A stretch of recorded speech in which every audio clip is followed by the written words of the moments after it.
Hey guys, welcome in this new tutorial, and today we're going to see how you can add authentication to your React application in under 10 minutes. So let's get into it. First, I'm going to show you what we're going to build. So basically, I just have a local React single page application, and here it is. So basically, it's a single page application. When I click on login, I'm redirected to a customer portal. Here, important thing to note is we're going to use COBOL. So COBOL is an authentication and customer portal as a service, which means it will help us adding authentication and also, as you will see later, maybe adding some pricing and making our giving our customers the possibility to subscribe to a plan. But anyway, we'll see that later. So here I'm redirected to my portal. I can click on continue, and I can log in with my Google account, for example.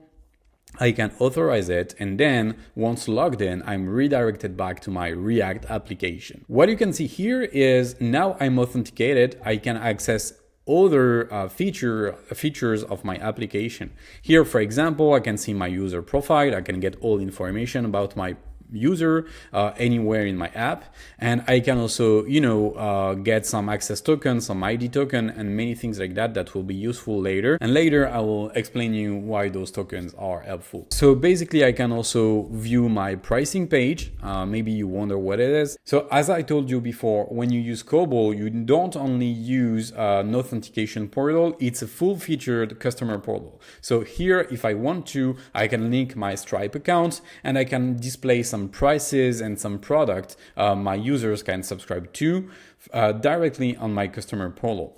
The good thing about using COBOL is that when you create an app on COBOL, you have your COBOL dashboard where you can manage your your authentication, your customer portal, and you can manage also your users. So for every user that signs in to your app, you can manage them and manage their subscription, manage their permission quotas, and many features like that.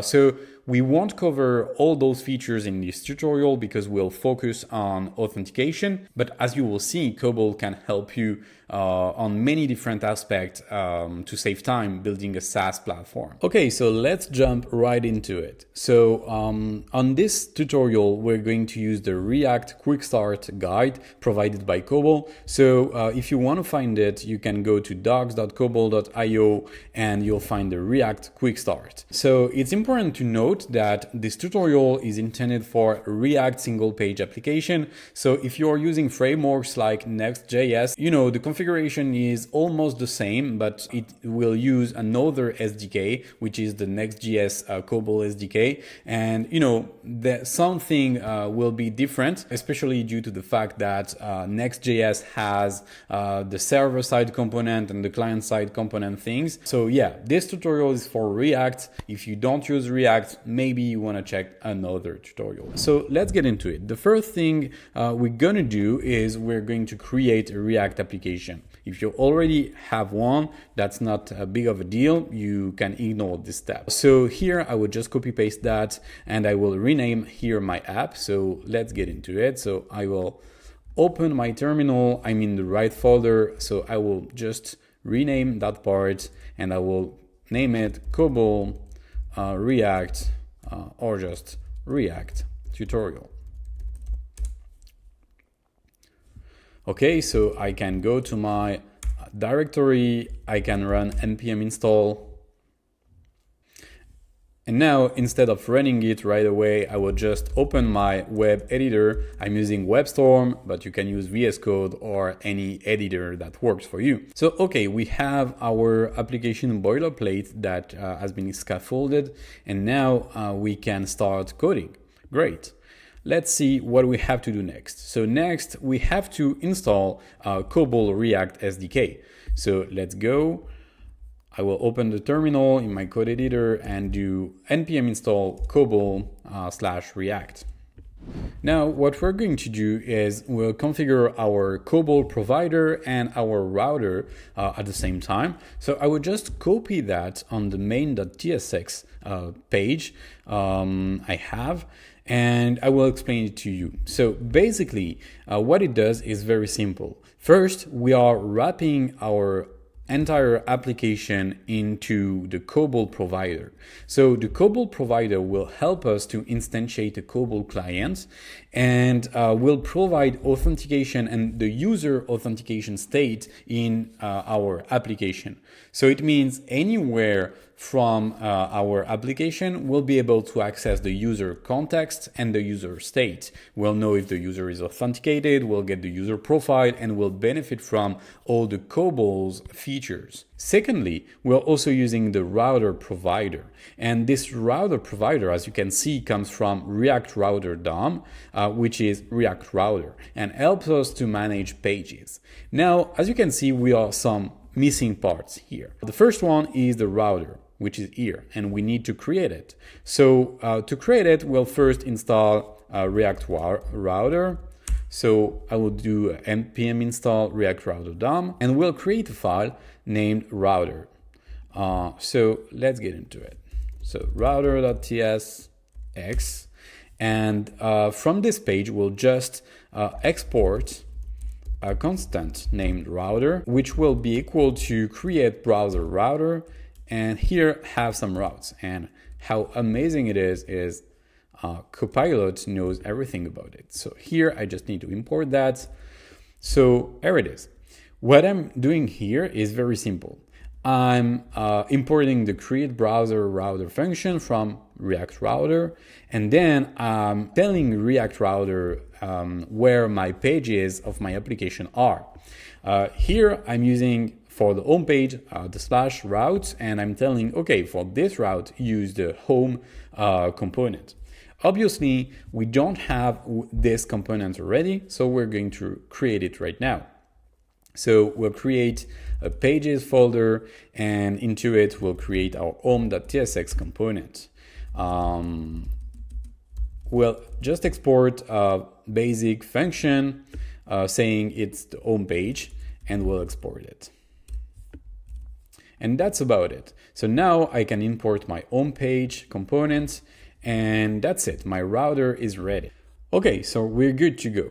But now we still have some missing parts, which are the configuration for the COBOL provider. You're probably wondering why we have a domain, a client ID, and especially where do we find those information. So let's see what the tutorial says. Okay, so it says to configure our environment variables, and we'll do it. So basically we have to configure those variables. So at the root of our directory, we'll just create a .env file, and we'll paste the variables. So we'll have to find those values somewhere, right? So what we're going to do is we're going to create a COBOL project to get those variables. So basically, you can go to app.cobol.io and sign up. It will make you create a new project. Here, I already have an account, so I would just create a new project. I will name it React Tutorial, and I will click on Create Project. Now my new COBOL project is ready. I need to configure the customer authentication. So I will just go to authentication, and I will enable the magic click sign in. And I will also, for this tutorial, enable the Google sign in. So here I have to paste my client ID and client secret, and COBOL provides me the redirect URI I have to give to Google. So I will go to my Google console on on console.cloud.google.com, and I will open on the navbar API and services, and then credentials. Here I will create a new credential and select auth client ID. I will choose a web application. I will name it however I want. So for example, React Tutorial. And I will add the authorized redirect URI provided by COBOL. So now I can create, and Google provides me the client ID and client secret I need to paste on my COBOL account.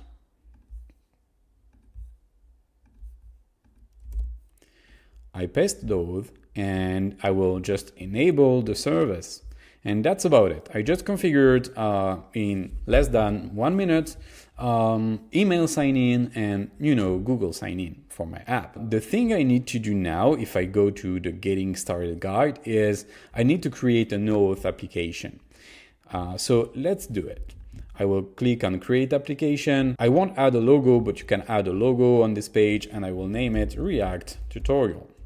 As a redirect URI, for the moment, my application is running on localhost. So if I run npm run dev, I can see my application is running on localhost 5174.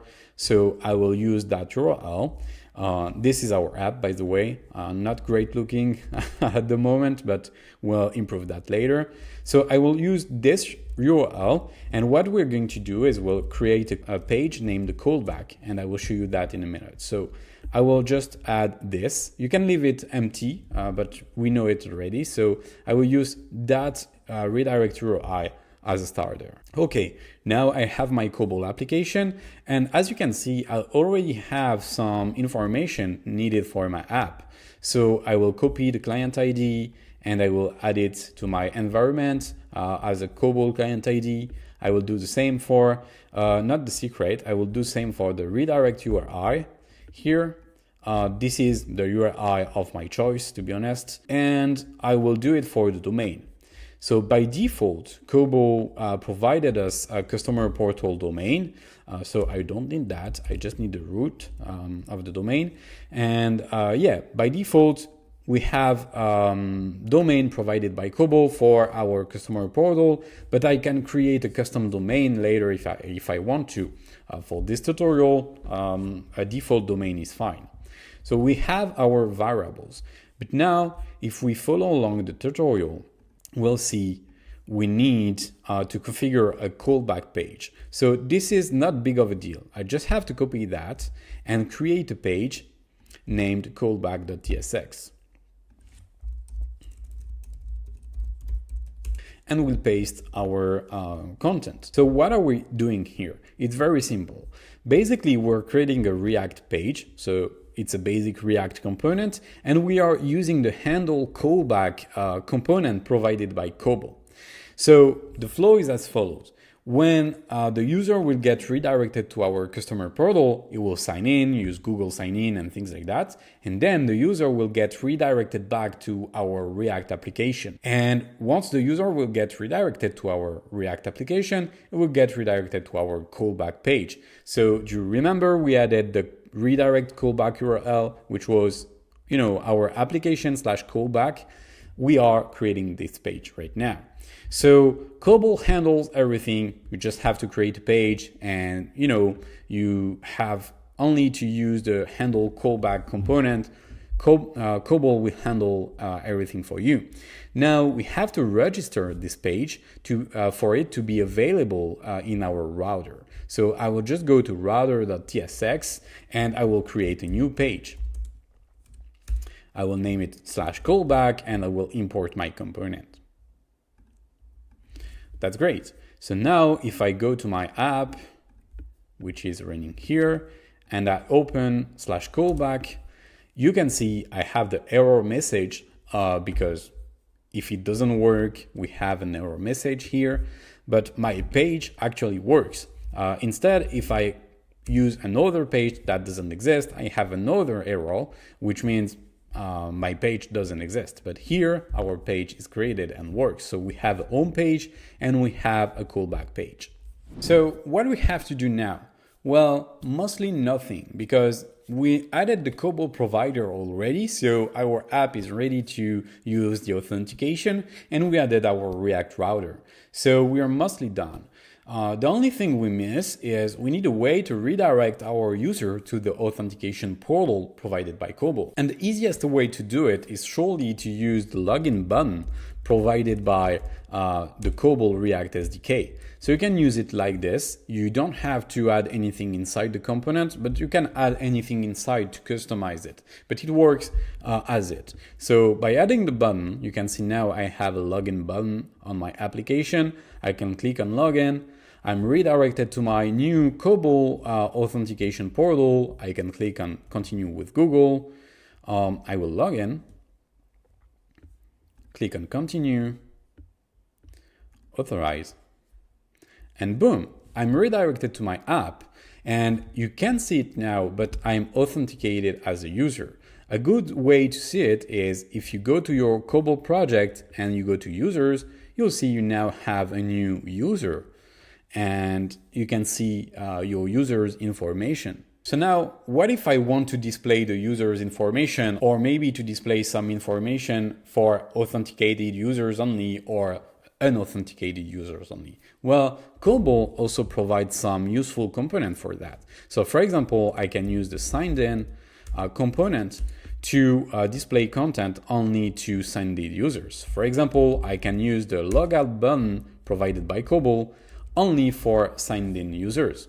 And I can use the login button only for signed out users. And as you can see, by using the Cobol React library, I don't have much to code because everything is provided built-in.